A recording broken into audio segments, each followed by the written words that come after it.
We noticed that in the spring, late winter, spring, and early summer months of the year, there was an increase in the number of times we wrote down diagnosis hyperaminoaciduria, meaning general increase in amino acid excretion.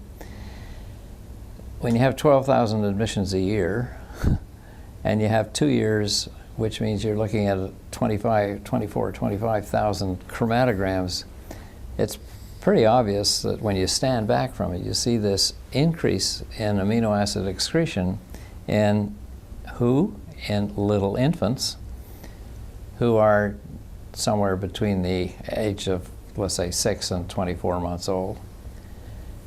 And then it disappears.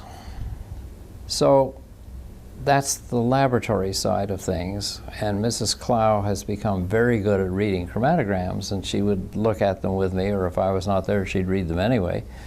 And she would say, you know, we got something happening here. And I said, we are. And I don't recall much about this in the literature. Let's go find out who these people are.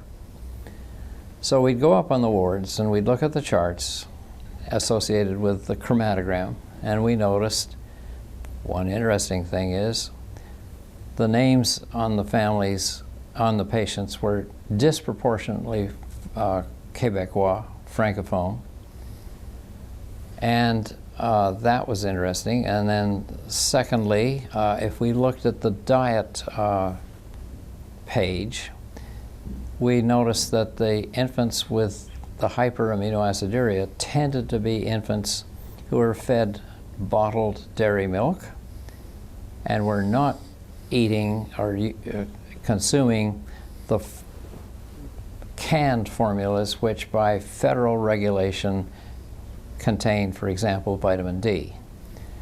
So we sort of had this hypothesis that the ones with the hyperaminoaciduria were ones who came from a particular set of society, perhaps were following traditional customs, which was to feed their infant in this way versus that. So that was interesting. So what do you do next? What might be the difference in the environment of these infants with these different manifestations? And secondly, are there any other manifestations that they have that's associated with the aminoaciduria? So we began to notice the lab reports from various parts of the hospital, including the x-rays. And the x-rays often showed early rickets or moderately developed rickets. So we had rickets, hyperaminoaciduria, francophone more than anglophone, and infants fed on bottled dairy milk versus infants fed on fortified, government-required, standardized formulas. So then we got the idea, maybe we're looking at vitamin D deficiency associated with living in a northern climate. In the winter, the infant who's been born with a certain vitamin D supply, but who is not regenerating that supply because there's no sunlight on their body because they're all wrapped up against the cold. And maybe this has a cultural aspect to it too, because the infants who drink bottled dairy milk are getting something that's different from the... We found that the difference is that in Quebec, there was no vitamin D fortification of bottled dairy milk at that time. We asked the question, we then went on to ask the question, why? And it turned out that there was a discrepancy in the Quebec legislation for fortifying milk versus the federal. We also noticed that there was no evidence wherever you could get it for rickets and its attendant manifestations in New Brunswick side of the border, Ontario side of the border, Vermont side of the border. So this was a Quebec phenomenon. So if it's a Quebec phenomenon, it's not going to be environmental in a particular way. The environment, the lack of sunlight and so forth, may have something to do with who gets the rickets. But who gets the rickets is also determined where you live and what the regulations are for feeding your infant. So to end that discussion, what we discovered was that the vitamin D regulations in Quebec required a certain amount of vitamin D to be added to the milk, and it was discrepant with the regulations that were in Ontario, for example. And the interpretation had been maybe there was too much vitamin D if we follow that regulation, and that could be harmful to the child because there was interest in hypercalcemia and hypervitamin D. So what do you do next? If you've got a regulation that is not helpful, can you discontinue the regulation? And that was an interesting exposure to us because we found it may be harder to undo a regulation than it is to create one. At this point, it's 1967. We have ample data that suggests that there's this association. We presented to the Castonguay-Nepveux Commission that was going around the province in the understanding that eventually, or sooner rather than later, they would be designing a healthcare system for Quebec, and Castonguay was interested in that. So he was holding hearings, and I was invited to come to one of those hearings by the director of the hospital, John DeBell, and by Alan Ross. And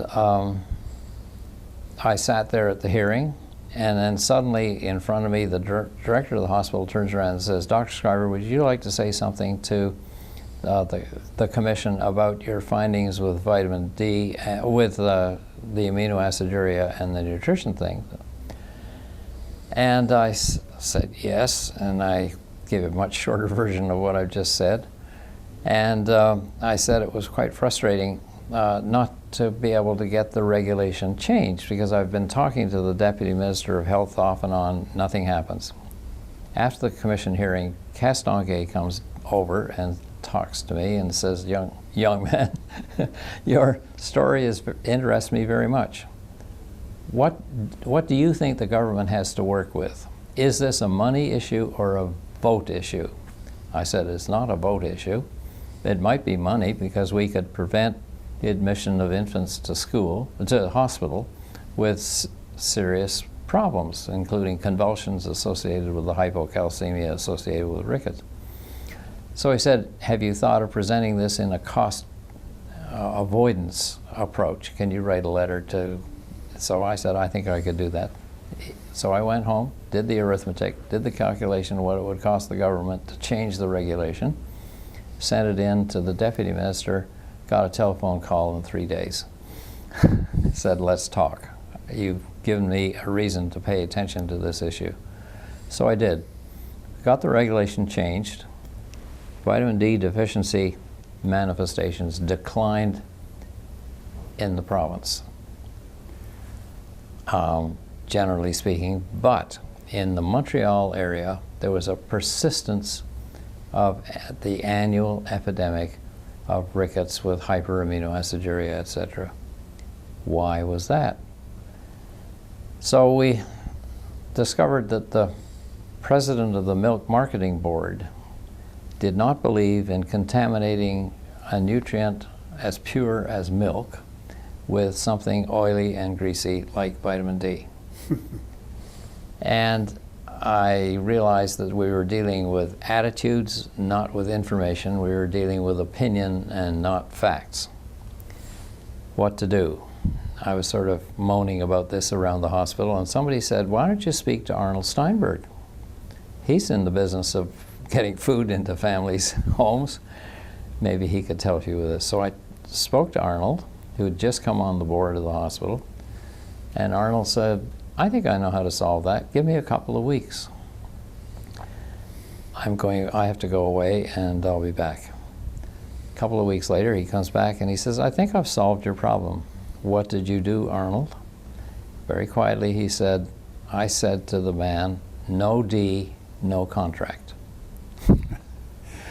And it's true. In this case, economics talked sense. The vitamin D was added to the milk. The annual epidemic in nutritional deficiency rickets disappeared. And you're begging a question that many viewers will ask: who was Arnold Steinberg? Arnold Steinberg was a member of the Steinberg family, and Steinberg groceries in Quebec were like Loblaw groceries in Ontario, for example. They were the big chain, the big marketing chain of getting food out of harvests and into people's homes and stomachs. And so he knew marketing, and he had decided that he was going to accept the call to be an honorary member of the board of the hospital, and that's how I met him. As you know, he has since become Chancellor of McGill University, and he says that some of these early experiences, such as the vitamin D one, were things that moved him into becoming interested in education and the work he's now doing with McGill. That's